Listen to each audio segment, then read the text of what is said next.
આ ઘોઘાદેવ ગામમાં 5 દિવસથી લાઇટ બગડેલું છે. અમે વનાર સબ સ્ટેશનમાં વાત કરી છે, ઉદયપુરમાં બી વાત કરી છે. હેલ્પર આવશે એવું કહે છે, પણ કોઈ આવતા નથી. આમાં 5 દિવસથી પ્રોબ્લેમ છે, લાઇટ નહીં આવતું. આ જાતે થાંભલા પર ચડીને ગામ લોકો રિપેર કરે છે. આમાં ગમે તે થઈ જાય તો જવાબદારી કોની? MGSL વાળાને ફોન કરીને જાણ કરીને તો છતાં આવતા નહીં. 5 દિવસ થયા છે.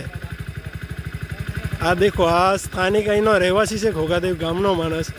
એમને હમણાં ખાવા માટે લાઇટ જોવે, અંજવાડી માટે, નાવા ધોવા માટે લાઇટની જરૂર પડતી હશે હમણાં. એના માટે જાતે આ લાઇટ ખદારવા આવી રહ્યા. આવામાં ગમે તે થઈ જાય તો જવાબદારી કોની? આટલી બધી બેદરકારી છે આ લાઇટવાળાની.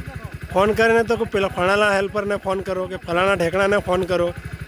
પેલો સરકારી નંબર આવે એના પર બી ફોન કરે તો ઉપાડે ખરા, પછી બીજી વખત કરે તો ઉપાડતા નહીં કે હેલ્પરને ફોન કરો આવશે. અમુક જગ્યાએ બીજી છે, આવા તેવા બનાવો આવા બોલ આપે છે. આમાં કંઈ બી થઈ જાય, આ નિર્દોષ માણસ છે, આ જવાબદારી કોની? આજકાલના યુવા સરપંચો બન્યા કે ભણેલા ગણેલા, કામ તો 3 દિવસમાં મંજૂર કરાવીને પર કામ કરાવી નાખે છે. આ 5 દિવસનું છે તો આ કેમ નથી કરાવતા? એમના મોઢા પર તમાશો છે, જેને લાગુ પડે એને વટથી. ખોટી ફાકા ફોજદારી કરે છે. બાકી આવું જનતાનું ખરું કામ પડે તો કોઈ ટકતા નથી, આવતા નથી. એટલે જો ઇલેક્શન આવે ને આવશે ને એટલે તૈયારી કરીને જ આવજો. બાકી અમે તૈયાર છીએ, એટલા બધા કંટાળેલા છે અમે કે વાત હોઈને જ તમે આવજો. અહીંયા એ ગમે હોય એને વટથી જ કંઈ હશે, લાગુ પડે એને. 3 છૂટાયના 3-4 મહિના થયા અને તમે રોડ રસ્તાના કે આ બધા કામો કરાવી દો. આ કેમ નહીં થતું? 5 દિવસથી આ બગડેલું છે. આ કેમ નહીં થતું? તમારા મોઢા પર તમાશો છે, તમાશો. ખોટી આદિવાસી જનતાને ભોળેવાનું કામ કરે છે. આમાં કેટલી વખત અમે રજૂઆત કરીએ તો બી આ કરતા નહીં. આ કામ આ લોકોનું કામ છે, આ ગામવાળાનું કામ છે. આ રિપેરિંગ કરવાનું, લાઇટ બિલ નહીં ભરતા આ લોકો.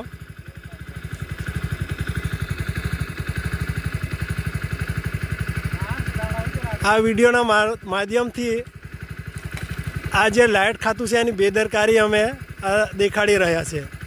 દેખ લો, આ ઘોઘાદેવ ગામમાં વોર્ડ નંબર 1 ઉમરેલી ફળિયા.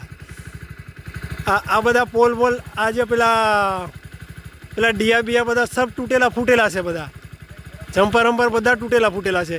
આમાં ફોલ્ટ શું છે શું નહીં આ ગામ લોકોને શું ખબર પડે? કદાચ કરંટ ઉઠીને મરી જાય તો આવા બનાવ ઘણા બધા બને છે. સરપંચ હોય એના નવા બન્યા છે ને ખાલી શોભાના ગાંઠિયા છે, પાર્ટીની ગુલામી કરવા બન્યા છે. સરપંચ છે તો અહીં આવતા જ નથી. અહીં